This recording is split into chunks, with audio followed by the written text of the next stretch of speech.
एक होटल की मैनेजर जिस बुजुर्ग को भिखारी समझकर सबके सामने नीचा दिखा रही थी। असल में वह ना तो भिखारी था, ना ही गरीब, बल्कि इतना बड़ा आदमी था जिसकी किसी ने कल्पना भी नहीं की थी। और जब उसकी सच्चाई सामने आई तो ऐसा हुआ कि पूरे होटल के होश उड़ गए। सुबह के ठीक 11 बजे शहर के सबसे बड़े होटल 5 सितारा में एक बुजुर्ग साधारण कपड़े पहने हुए होटल की ओर बढ़ रहे थे। नाम था गंगा प्रसाद। उनके हाथ में एक पुराना सा झोला था, लेकिन जैसे ही वह होटल के गेट पर पहुंचे, गार्ड के माथे पर तुरंत शिकन आ गई। गार्ड ने सामने आकर रास्ता रोकते हुए कहा, बाबा, आप यहां कहां आ गए? क्या काम है आपका यहां? गंगा प्रसाद ने हल्की मुस्कान के साथ कहा, बेटा, मेरी यहां बुकिंग है, बस उसी के बारे में पूछना था। गार्ड ने हंसते हुए अपनी साथी से कहा, अरे देखो तो, बाबा कह रहे हैं इनकी यहां बुकिंग है। गार्ड ने फिर गंगा प्रसाद से कहा, बाबा देखो, आपसे जरूर कोई गलती हुई है। शायद आपको किसी ने गलत पता दे दिया है, क्योंकि यह होटल बहुत ही लग्जरी है। बड़े बड़े बाबू लोग आते हैं यहां, कोई आम आदमी इसको अफोर्ड नहीं कर सकता। इतने में होटल की रिसेप्शनिस्ट राधा कपूर ने यह बातचीत सुन ली। उसने अपनी नजरें गंगा प्रसाद पर डाली, सिर से पांव तक उन्हें देखा और होठों पर हल्की मुस्कान तैर गई। वह मुस्कान स्वागत की नहीं, बल्कि ताने और उपेक्षा की थी। राधा ने कहा, बाबा, मुझे नहीं लगता कि आपकी कोई बुकिंग इस होटल में होगी। ये होटल बहुत महंगा है, शायद आप गलत जगह आ गए हैं। गंगा प्रसाद ने उसी सहजता से जवाब दिया, बेटी, एक बार चेक तो कर लो, शायद मेरी बुकिंग यहीं हो।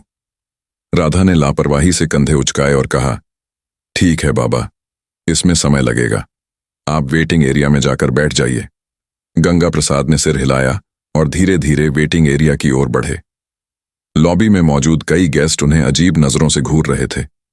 किसी ने धीरे से कहा, लगता है मुफ्त का खाने आया है।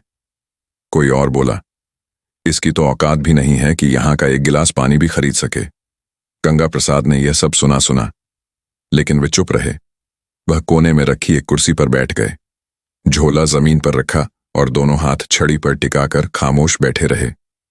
लॉबी का माहौल अजीब हो चुका था। लोग चाय और कॉफी की चुस्कियां लेते हुए उन्हीं की तरफ इशारा करके बातें बना रहे थे। किसी छोटे बच्चे ने अपनी मां से मासूमियत से पूछा, मम्मी, ये बाबा यहां क्यों बैठे हैं? ये तो होटल वाले जैसे नहीं दिखते। मां बच्चे से बोली, बेटा, सब किस्मत की मार है। जब किस्मत साथ ना दे तो हर किसी की सुननी पड़ती है। इसी बीच राधा फिर से वहां से गुजरी। उसने अपने साथी स्टाफ से कहा, पता नहीं मैनेजर साहब क्या कहेंगे, ऐसे लोगों को यहां बैठाना भी रिस्क है। होटल की इमेज खराब हो रही है। साथी ने हंसते हुए कहा, कोई बात नहीं, कुछ देर बाद यह खुद ही उठकर चला जाएगा। गंगा प्रसाद ये सब सुन रहे थे, पर वह एक शब्द ना कह सके। वह सिर्फ इंतजार कर रहे थे कि तो कोई उनकी बात सुने। 1 घंटे तक वह यूं ही बैठे रहे, कभी घड़ी देखते, कभी रिसेप्शन की तरफ नजर डालते। उन्हें उम्मीद थी कि कोई आएगा और कहेगा, हाँ बाबा, आपकी बुकिंग है, लेकिन ऐसा नहीं हुआ। गंगा प्रसाद ने धीरे से कुर्सी का सहारा लिया और खड़े हो गए। उन्होंने रिसेप्शन की तरफ देखा और कहा, बेटी, अगर तुम व्यस्त हो तो अपने मैनेजर को बुला दो, मुझे उनसे भी कुछ जरूरी बात करनी है। राधा ने मन ही मन सोचा, अब इसे मैनेजर से भी मिलना है। फिर अनमने ढंग से फोन उठाया और होटल मैनेजर विक्रम खन्ना को कॉल लगाया। उसने कहा, सर, एक बुजुर्ग आपसे मिलना चाहते हैं। विक्रम ने दूर से गंगा प्रसाद को देखा और फोन पर हंसते हुए कहा, क्या यह हमारे गेस्ट हैं या बस ऐसे ही चले आए हैं? मेरे पास अभी टाइम नहीं है, इन्हें बैठने दो, थोड़ी देर में खुद चले जाएंगे। राधा ने वही आदेश दोहराया और गंगा प्रसाद को और थोड़ी देर बैठने का आदेश दिया। गंगा प्रसाद ने गहरी सांस ली और फिर से उसी कोने की कुर्सी पर बैठ गए। सारी नजरों का बोझ उनके कंधों पर था, लेकिन उनकी आंखों में अब भी वही सब्र था, मानो कह रहे हों, सच को छिपाया जा सकता है पर रोका नहीं जा सकता। लॉबी में गंगा प्रसाद अब भी बैठे थे। समय धीरे धीरे बीत रहा था, लेकिन उनके लिए हर मिनट किसी पहाड़ की तरह भारी हो रहा था। इसी बीच रिसेप्शनिस्ट राधा कपूर दोबारा उनके पास आई। उसने रूखी आवाज में कहा, बाबा, आपको थोड़ा और इंतजार करना पड़ेगा, मैनेजर साहब अभी भी बिजी हैं। गंगा प्रसाद ने मुस्कुराकर सिर हिलाया और बोले, ठीक है बेटी, मैं इंतजार कर लूंगा। उसी समय होटल का मैनेजर विक्रम खन्ना अपने केबिन में बैठा हुआ किसी विदेशी क्लाइंट से फोन पर बातें कर रहा था। उसके चेहरे पर घमंड साफ झलक रहा था। फोन रखते ही रिसेप्शन से राधा का दोबारा कॉल आया। राधा ने कहा, सर, वो बुजुर्ग अब भी लॉबी में बैठे हैं, आप एक बार उनसे मिल लीजिए। विक्रम ने हंसते हुए कहा, बैठा रहने दो, थोड़ी देर में थक जाएगा और खुद चला जाएगा। मेरे पास ऐसे फालतू लोगों के लिए वक्त नहीं है। तभी वहां एक छोटा कर्मचारी आया। नाम था अर्जुन शर्मा। वह होटल का बेल बॉय था। उसने गंगा प्रसाद को देखा। लॉबी में सब उनका मजाक उड़ा रहे थे, लेकिन अर्जुन की आंखों में उनके लिए सम्मान था। वह धीरे से पास आकर बोला, बाबा, आप कब से बैठे हैं? क्या किसी ने आपकी मदद नहीं की? गंगा प्रसाद ने मुस्कुराकर उसकी ओर देखा और कहा, बेटा, मैं मैनेजर से मिलना चाहता हूं, पर लगता है वह व्यस्त हैं। अर्जुन का चेहरा कस गया। वह बोला, बाबा, आप चिंता मत करो, मैं अभी उनसे बात करता हूं। गंगा प्रसाद ने सिर हिलाया। तुम्हारा बहुत धन्यवाद, भगवान तुम्हें सुखी रखे। अर्जुन तेज कदमों से मैनेजर के केबिन की ओर गया। दरवाजे पर पहुंचते ही उसने नॉक किया और अंदर चला गया। विक्रम खन्ना ने इशारे से पूछा, क्या बात है? अर्जुन ने आदर से कहा, सर, लॉबी में एक बुजुर्ग बैठे हैं, वह आपसे मिलना चाहते हैं। विक्रम ने भौहें चढ़ाई और ठंडी आवाज में बोला, अर्जुन, तुम्हें कितनी बार कहा, 3 है कि फालतू लोगों से दूर रहो। वह कोई गेस्ट नहीं है, शायद भूला भट्ट कोई आया है। अर्जुन ने धीरे से कहा, लेकिन सर, उन्होंने कहा है कि उन्हें आपसे जरूरी बात करनी है। विक्रम हंस पड़ा। अरे, जरूरी बात तुम्हें अंदाजा भी है, यहां कितने करोड़ का कारोबार होता है और तुम मुझे ऐसे बाबा से मिलवाना चाहते हो। अर्जुन चुप रहा, लेकिन अंदर से दुखी था। उसने सोचा, इंसान को उसकी शक्ल देखकर कैसे ठुकराया जा सकता है? क्या बड़े पद पर बैठने से किसी को इंसानियत भूल जानी चाहिए? विक्रम ने सख्त आवाज में कहा, अर्जुन, तुम अपना काम करो, यह मामला तुम्हारे बस का नहीं है। अर्जुन ने सिर झुकाया और बाहर चला आया। लॉबी में लौटते ही उसने गंगा प्रसाद की ओर देखा। उनकी आंखों में धैर्य अब भी था। अर्जुन उनके पास बैठ गया और बोला, बाबा, मैंने कोशिश की, लेकिन मैनेजर साहब अभी नहीं मिलना चाहते। गंगा प्रसाद ने मुस्कुराकर उसके कंधे पर हाथ रखा और बोले, कोई बात नहीं बेटा, तुमने कोशिश की, यही मेरे लिए काफी है। अर्जुन की आंखें भर आईं। उसे महसूस हुआ कि यह बुजुर्ग कोई आम इंसान नहीं है। उनकी सादगी में एक अजीब सी ताकत छिपी थी। लॉबी का माहौल अब और भी भारी हो चुका था। लोगों के ताने और ठहाके, गंगा प्रसाद की खामोशी और अर्जुन की बेचैनी सब मिलकर एक अजीब तस्वीर बना रहे थे। करीब 1 घंटा बीत चुका था। गंगा प्रसाद अब भी उसी कुर्सी पर बैठे थे। उन्होंने धीरे से आंखें बंद की और सोचा, धैर्य रखना ही असली ताकत है। लेकिन अब समय आ गया है कि सच्चाई सामने आए। होटल की घड़ी ने 12:30 बजाए। गंगा प्रसाद अब और चुपचाप बैठ नहीं पाए। उन्होंने धीरे से अपनी छड़ी उठाई, झोला कंधे पर टांगा और रिसेप्शन की तरफ बढ़ गए। लॉबी में बैठे कई लोगों ने फिर से ताने कसे, देखो देखो बाबा, अब मैनेजर से लड़ने जा रहे हैं। रिसेप्शन पर खड़ी राधा कपूर ने उन्हें आते देखा। उसने झुंझुलाकर कहा, बाबा, आपको कहाँ था ना, इंतजार कीजिए, मैनेजर अभी बिजी हैं। गंगा प्रसाद ने उसकी ओर देखा और नरम आवाज में बोले, बेटी, बहुत इंतजार कर लिया, अब मैं खुद ही उनसे बात कर लूंगा। इतना कहकर गंगा प्रसाद सीधा मैनेजर विक्रम खन्ना के केबिन की ओर बढ़े। लॉबी में खामोशी छा गई। सबकी नजरें उसी तरफ टिक गईं। हर कोई देखना चाहता था कि आगे क्या होने वाला है। जैसे ही गंगा प्रसाद ने केबिन का दरवाजा खोला, विक्रम अपनी घूमने वाली कुर्सी पर अकड़ के साथ बैठा था। उसने भें चढ़ाते हुए कहा, हाँ बाबा, बताइए, इतना शोर क्यों मचा रखा है? क्या काम है आपको? गंगा प्रसाद ने धीरे से झोला खोला और उसके अंदर से एक लिफाफा निकाला। उसे आगे बढ़ाते हुए बोले, ये मेरी बुकिंग और होटल से जुड़ी कुछ डिटेल है, कृपया एक बार देख लीजिए। विक्रम ने हंसते हुए लिफाफा हाथ में लिया, लेकिन खोले बिना ही टेबल पर पटक दिया। उसकी हंसी में अहंकार साफ झलक रहा था। उसने कहा, बाबा, जब किसी इंसान की जेब में पैसे नहीं होते हैं तो उसे बुकिंग जैसी बड़ी बड़ी बातें करना बिल्कुल बेकार है। मुझे आपके जैसे लोगों की शक्ल देखकर ही 4 पता चल जाता है कि आपके पास कुछ नहीं है। ये होटल आपके बस का नहीं है, बेहतर होगा आप यहां से चले जाएं। गंगा प्रसाद ने उसकी आंखों में देखा। उनकी आवाज अब गहरी और गंभीर हो चुकी थी। उन्होंने कहा, बेटा बिना देखे कैसे तय कर लिया? एक बार इन कागजों को देख तो लो। सच्चाई अक्सर वैसी नहीं होती जैसी दिखती है। विक्रम कुर्सी पर पीछे झुक गया और जोर से हंसते हुए बोला, बाबा, मुझे किसी कागज को देखने की जरूरत नहीं है। मैं सालों से इस होटल को संभाल रहा हूं। लोगों की शक्ल देखकर ही पहचान लेता हूं कि किसकी क्या औकात है। आपकी शक्ल कहती है आपके पास कुछ भी नहीं है। यह सुनकर लॉबी में बैठे कुछ गेस्ट भी हंसने लगे। गंगा प्रसाद ने गहरी सांस ली, लिफाफा टेबल पर रखा और शांत स्वर में बोले, ठीक है, जब तुम्हें यकीन नहीं है तो मैं चला जाता हूं, लेकिन याद रखना जो तुमने आज किया है उसका नतीजा तुम्हें भुगतना पड़ेगा। इतना कहकर उन्होंने दरवाजे की ओर कदम बढ़ाए।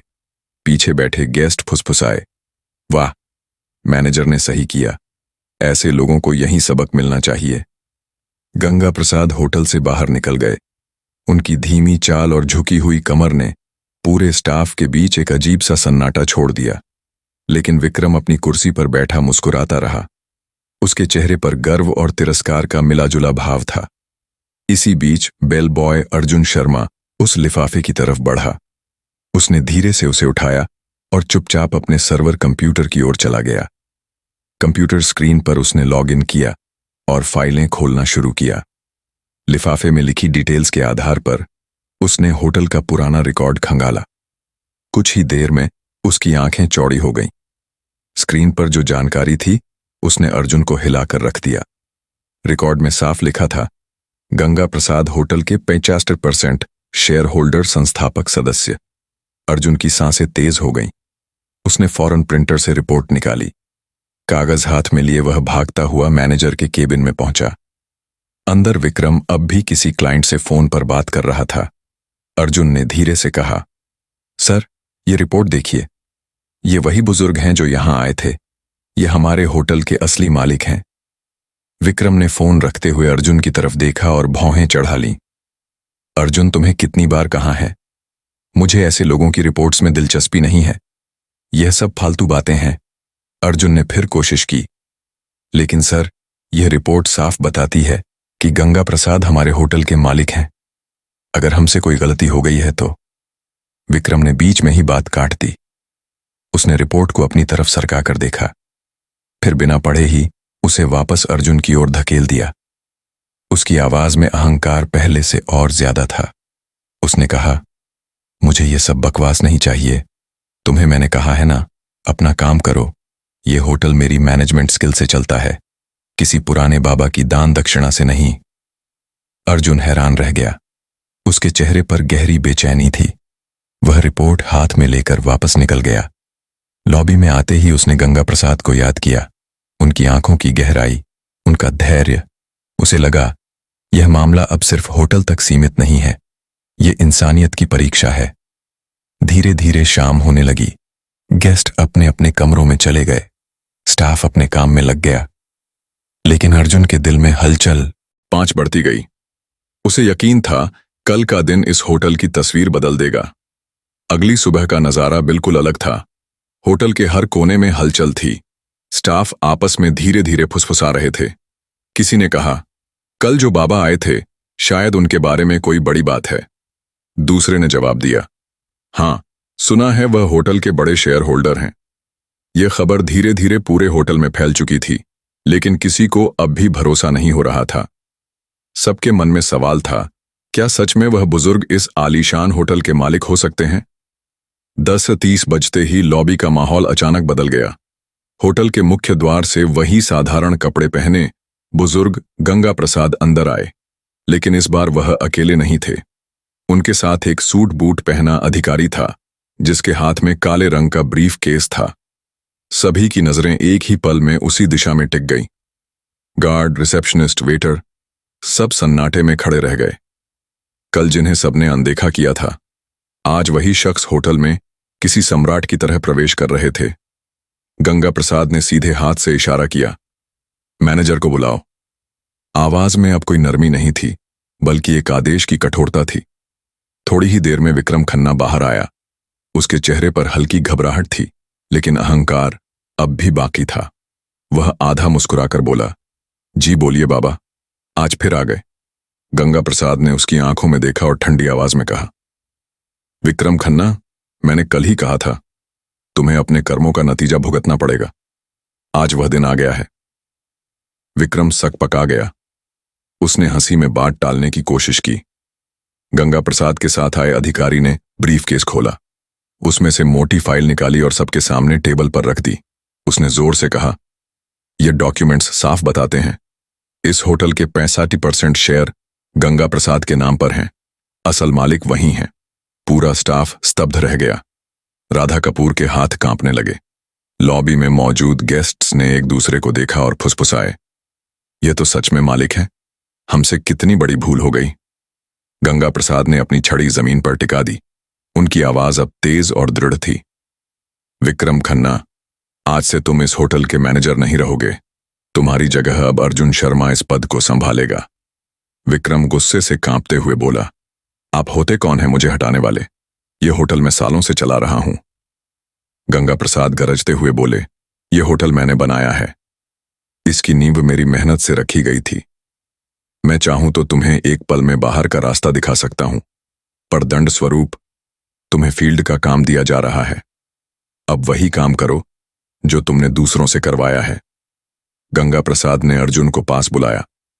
उन्होंने उसके कंधे पर हाथ रखते हुए कहा, तुम्हारे पास धन नहीं था, लेकिन दिल में इंसानियत थी। यही असली काबिलियत है, इसलिए तुम इस पद के हकदार हो। अर्जुन की आंखों से आंसू बह निकले। वह भावुक होकर बोला, साहब, मैंने तो बस इंसानियत निभाई थी। गंगा प्रसाद मुस्कुराए, यही सबसे बड़ी योग्यता है बेटा। फिर उन्होंने रिसेप्शनिस्ट राधा कपूर की ओर देखा। उनकी नजर इतनी कठोर थी कि राधा कांप गई। गंगा प्रसाद बोले, राधा, तुम्हारी यह गलती पहली है, इसलिए तुम्हें माफ कर रहा हूं। लेकिन याद रखना, इस होटल में कभी किसी को उसके 6 कपड़ों से मत आंकना। हर इंसान की इज्जत बराबर है। राधा ने हाथ जोड़ लिए और रोते हुए कहा, मुझे माफ कर दीजिए, आगे से ऐसा कभी नहीं होगा। गंगा प्रसाद ने चारों तरफ देखा और ऊंची आवाज में कहा, सुन लो सब लोग, ये होटल सिर्फ अमीरों का नहीं है। यहां इंसानियत ही असली पहचान होगी। जो भी अमीर गरीब का फर्क करेगा, वह इस जगह पर रहने लायक नहीं होगा। लॉबी में मौजूद गेस्ट्स ने जोरदार तालियां बजाई। हर कोई गंगा प्रसाद को सम्मान की नजरों से देख रहा था। जो कल तक उन्हें तुच्छ समझ रहे थे, आज वही उनके आगे झुक गए। गंगा प्रसाद ने अंत में कहा, असली अमीरी पैसे में नहीं, सोच में होती है। अगर सोच बड़ी हो तो इंसान खुद ही बड़ा बन जाता है। इतना कहकर वह अधिकारी के साथ होटल से बाहर निकल गए। पीछे खड़े स्टाफ और गेस्ट्स देर तक उनकी ओर देखते रहे और मन ही मन सोचते रहे, मालिक ऐसा होना चाहिए जो दूसरों को उनकी इंसानियत से पहचाने, न कि उनके कपड़ों से। उस दिन के बाद होटल का माहौल पूरी तरह बदल गया। स्टाफ अब हर गेस्ट के साथ सम्मान से पेश आता। लोग कहते, गंगा प्रसाद ने सिर्फ होटल नहीं बनाया, बल्कि इंसानियत की नींव भी रखी। कमरों में चले गए। स्टाफ अपने काम में लग गया, लेकिन मुनिश के दिल में हलचल बढ़ती गई। उसे यकीन था, कल का दिन इस होटल की तस्वीर बदल देगा।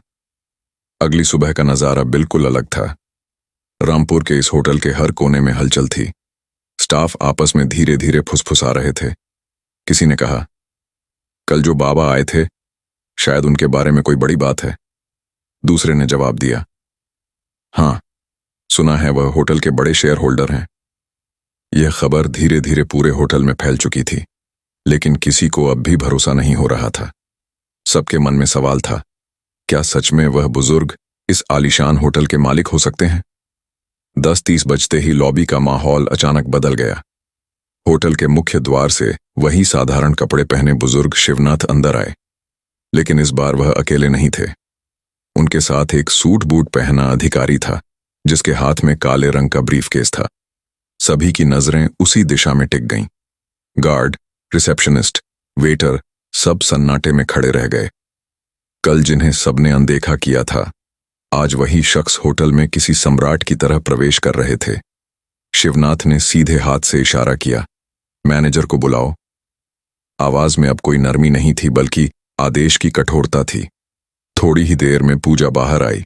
उसके चेहरे पर हल्की घबराहट थी, लेकिन अहंकार अब भी बाकी था। वह आधा मुस्कुराकर बोली, जी बोलिए बाबा, आज फिर आ गए। शिवनाथ ने उसकी आंखों में देखा और ठंडी आवाज में कहा, पूजा, मैंने कल ही कहा था, तुम्हें अपने कर्मों का नतीजा भुगतना पड़ेगा। आज वह दिन आ गया है। साथ पूजा सक पका गई। उसने हंसी में बात टालने की कोशिश की। तभी शिवनाथ के साथ आए अधिकारी ने ब्रीफकेस खोला। उसमें से मोटी फाइल निकाली और सबके सामने टेबल पर रख दी। उसने जोर से कहा, यह डॉक्यूमेंट्स साफ बताते हैं कि इस होटल के 65% शेयर शिवनाथ के नाम पर हैं। असल मालिक वही हैं। पूरा स्टाफ स्तब्ध रह गया। सोनल रिसेप्शनिस्ट के हाथ कांपने लगे। लॉबी में मौजूद गेस्ट्स ने एक दूसरे को देखा और फुसफुसाए, ये तो सच में मालिक हैं। हमसे कितनी बड़ी भूल हो गई। शिवनाथ ने अपनी छड़ी जमीन पर टिकाई। उनकी आवाज अब तेज और दृढ़ थी। पूजा, आज से तुम इस होटल की मैनेजर नहीं रहोगी। तुम्हारी जगह अब मुनीश इस पद को संभालेगा। पूजा गुस्से से कांपते हुए बोली, आप होते कौन हैं मुझे हटाने वाले? ये होटल मैं सालों से चला रही हूं। शिवनाथ गरजे, ये होटल मैंने बनाया है। इसकी नींव मेरी मेहनत से रखी गई थी। मैं चाहूं तो तुम्हें एक पल में बाहर का रास्ता दिखा सकता हूं, पर दंड स्वरूप तुम्हें फील्ड का काम दिया जा रहा है। अब वही काम करो जो तुमने दूसरों से करवाया है। फिर उन्होंने मुनीश को पास बुलाया। उसके कंधे पर हाथ रखते हुए बोले, तुम्हारे पास धन नहीं था, लेकिन दिल में इंसानियत थी। यही असली काबिलियत है, इसलिए तुम इस पद के हकदार हो। मुनीश की आंखों से आंसू बह निकले। वह भावुक होकर बोला, साहब, मैंने तो बस इंसानियत निभाई थी। शिवनाथ मुस्कुराए, यही सबसे बड़ी योग्यता है बेटा। फिर उन्होंने रिसेप्शनिस्ट सोनाल की ओर देखा। उनकी नजर इतनी कठोर थी कि सोनाल कांप गई। शिवनाथ बोले, सोनाल, तुम्हारी यह गलती पहली है, इसलिए तुम्हें माफ कर रहा हूं। लेकिन याद रखना, इस होटल में कभी किसी को उसके कपड़ों से मत आंकना। हर इंसान की इज्जत बराबर है। सोनाल ने हाथ जोड़ लिए और रोते हुए कहा, मुझे माफ कर दीजिए, आगे से ऐसा कभी नहीं होगा। शिवनाथ ने चारों तरफ देखा और ऊंची आवाज में कहा, सुन लो सब लोग, यह होटल सिर्फ अमीरों का नहीं है। यहां इंसानियत ही असली पहचान होगी। जो भी अमीर गरीब का फर्क करेगा, वह इस जगह पर रहने लायक नहीं होगा। लॉबी में मौजूद गेस्ट्स ने जोरदार तालियां बजाईं। हर कोई शिवनाथ को सम्मान की नजरों से देख रहा था। जो कल तक उन्हें तुच्छ समझ रहे थे, आज वही उनके आगे झुक गए। अंत में शिवनाथ ने कहा, असली अमीरी पैसे में नहीं, सोच में होती है। अगर सोच बड़ी हो तो इंसान खुद ही बड़ा बन जाता है। इतना कहकर वह अधिकारी के साथ होटल से बाहर निकल गए। पीछे खड़े स्टाफ और गेस्ट्स देर तक उनकी ओर देखते रहे और मन ही मन सोचते रहे, मालिक ऐसा होना चाहिए जो दूसरों को उनकी इंसानियत से पहचाने, न कि उनके कपड़ों से। उस दिन के बाद होटल का माहौल पूरी तरह बदल गया। स्टाफ अब हर गेस्ट के साथ सम्मान से पेश आता। लोग कहते, शिवनाथ ने सिर्फ होटल नहीं बनाया, बल्कि इंसानियत की नींव भी रखी। साथ पूजा सक पका गई। उसने हंसी में बात टालने की कोशिश की। तभी शिवनाथ के साथ आए अधिकारी ने ब्रीफकेस खोला। उसमें से मोटी फाइल निकाली और सबके सामने टेबल पर रख दी। उसने जोर से कहा, यह डॉक्यूमेंट्स साफ बताते हैं कि इस होटल के 65% शेयर शिवनाथ के नाम पर हैं। असल मालिक वही हैं। पूरा स्टाफ स्तब्ध रह गया। सोनल रिसेप्शनिस्ट के हाथ कांपने लगे। लॉबी में मौजूद गेस्ट्स ने एक दूसरे को देखा और फुसफुसाए, ये तो सच में मालिक हैं। हमसे कितनी बड़ी भूल हो गई। शिवनाथ ने अपनी छड़ी जमीन पर टिकाई। उनकी आवाज अब तेज और दृढ़ थी। पूजा, आज से तुम इस होटल की मैनेजर नहीं रहोगी। तुम्हारी जगह अब मुनीश इस पद को संभालेगा। पूजा गुस्से से कांपते हुए बोली, आप होते कौन हैं मुझे हटाने वाले? ये होटल मैं सालों से चला रही हूं। शिवनाथ गरजे, ये होटल मैंने बनाया है। इसकी नींव मेरी मेहनत से रखी गई थी। मैं चाहूं तो तुम्हें एक पल में बाहर का रास्ता दिखा सकता हूं, पर दंड स्वरूप तुम्हें फील्ड का काम दिया जा रहा है। अब वही काम करो जो तुमने दूसरों से करवाया है। फिर उन्होंने मुनीश को पास बुलाया। उसके कंधे पर हाथ रखते हुए बोले, तुम्हारे पास धन नहीं था, लेकिन दिल में इंसानियत थी। यही असली काबिलियत है, इसलिए तुम इस पद के हकदार हो। मुनिश की आंखों से आंसू बह निकले। वह भावुक होकर बोला, साहब, मैंने तो बस इंसानियत निभाई थी। शिवनाथ मुस्कुराए। यही सबसे बड़ी योग्यता है बेटा। फिर उन्होंने रिसेप्शनिस्ट सोनाल की ओर देखा।